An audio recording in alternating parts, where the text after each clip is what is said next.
سرخط خبرها. آماده شدن ارتش کره شمالی برای جنگ بزرگ، موافقت کردن بایدن همراه با موشک‌های قدرتمند به خاک روسیه و به شهادت رساندن 111 نفر در غزه توسط ارتش اسرائیل در 2 روز گذشته که پاپ خواستار تحقیق درباره آنها شد. با سلام و درود، خوش آمدین به این سرویس خبری. کیم جونگ اون، رهبر کره شمالی، اخیراً طی سخنرانی از ارتش این کشور خواستند تا توانایی‌های خود را برای مقابله با یک جنگ واقعی تقویت کند. این درخواست در حالی مطرح می شود که تنش‌ها در شبه جزیره کره به دنبال آزمایش‌های نظامی مشترک میان ایالات متحده آمریکا، کره جنوبی و ژاپن افزایش یافته است. کیم جونگ اون در این سخنرانی تاکید کرده است که رفتارهای خصمانه آمریکا و متحدانش باعث تشدید تنش‌ها در منطقه شده و کره شمالی باید برای هر گونه درگیری احتمالی آمادگی کامل داشته باشد.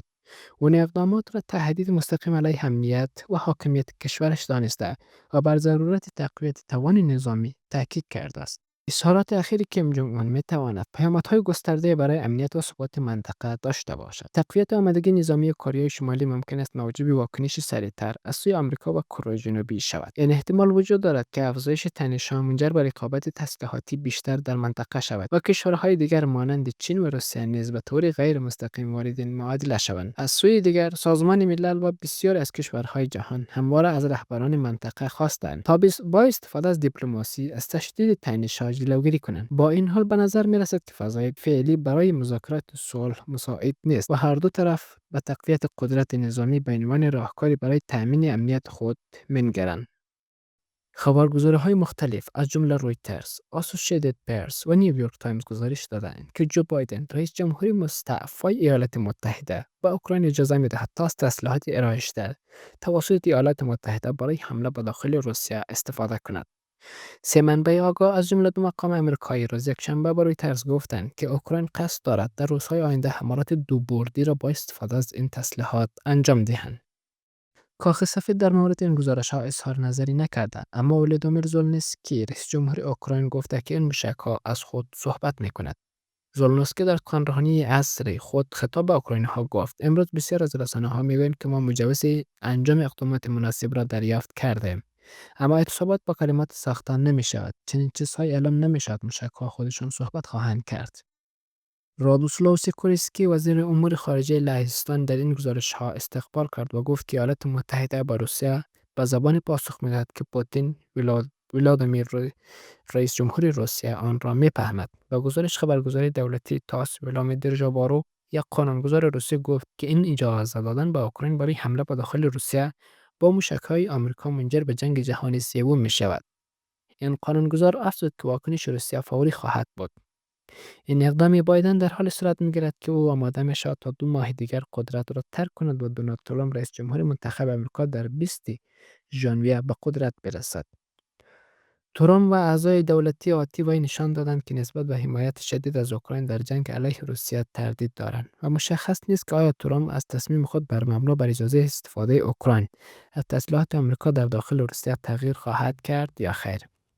رهبر جمهوری قول داده است که جنگ را به سرعت پایان دهد، اما جزئیات درباره نحوی انجام این کار ارائه نکرده است.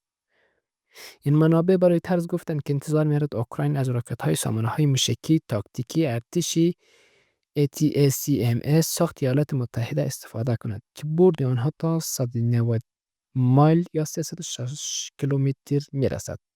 زیرا کیف از دولت آمریکا که هنوز هم دوست است بهره می‌برد. زلنسکی ماه‌ها برای دریافت مجوز برای استفاده از این تسلیحات علیه اهدافی که در عمق خاک روسیه فشار می‌آورد، جیمز پیس، خبرنگار دیپلماسی الجزیره، با اشاره به این گزارش‌ها روزنامه فرانسوی فیگار و مبنا بر اینکه بریتانیا و فرانسه اجازه می‌دهند موشک‌های دوربردشان توسط اوکراین در روسیه استفاده شود گفت: هدف این کشورهای غربی حمایت از اوکراین است، به ویژه در منطقه روسیه که اوکراین آن را اشغال کرده است. مسکو قبلا هشدار داده بود که هر گونه اقدام واشنگتن برای کاهش محدودیت‌ها در استفاده از تسلیحات تأمین شده توسط ایالات متحده را به عنوان تشدید تنش بزرگ می‌بیند. ایالات متحده نشان دهنده تغییر قابل توجهی در سیاست است و دولت اوکراین را تقویت می‌کند که برای متوقف کردن حملات روسیه با شهرها و شبکه برق آن تلاش کرده است.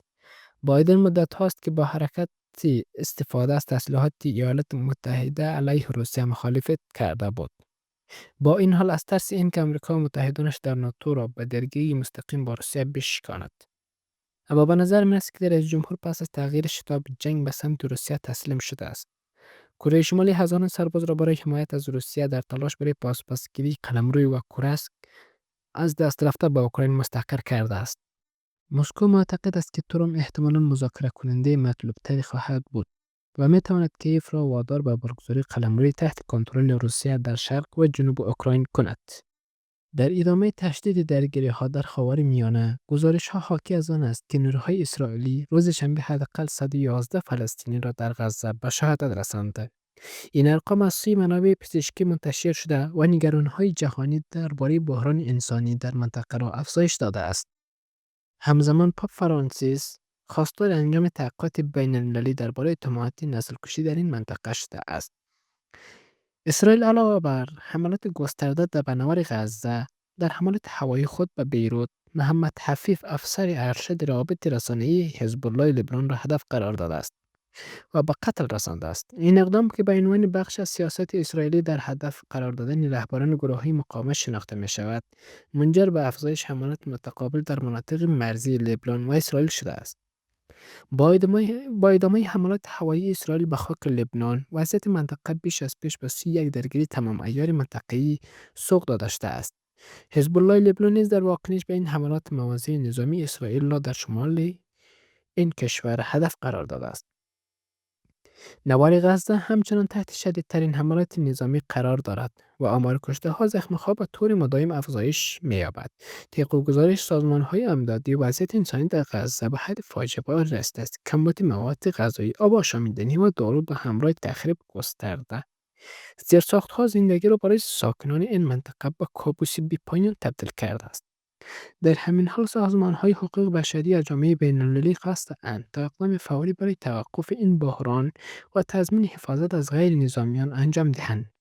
اتهامات نسل‌کشی که از سوی پاپ فرانسیس مطرح شده به وضوح نشان دهنده نگرانی عمیق جهانیان از ادامه این وضعیت است. واکنش‌ها به تشدید درگیری‌ها در خاورمیانه همچنین ادامه دارد. سخنان پاپ فرانسیس درباره ضرورت تقنین و خصوص اتهامات نسل‌کشی فشار بر نهادهای بین‌المللی برای مداخله را افزایش داده است. برخی کشورها خواستار آتش‌بس فوری و آغاز مذاکرات صلح شده است، اما اختلافات میان اعضای شورای امنیت سازمان ملل مانعی از توافقات بر سر اقدامات عملی شده است. از سوی دیگر اسرائیل همچنان مدعی است که اقدامات نظامیش در پاسخ به حملات گروه‌های مقاومت انجام می شود. در مقابل فلسطینیان و حامیان آنها این حملات را به عنوان پاکسازی قومی و نقض آشکار قوانین بین‌المللی توصیف می کند. گسترش درگیری‌ها با لبنان احتمال وقوع جنگ منطقه‌ای را بیش از پیش افزایش داده است. این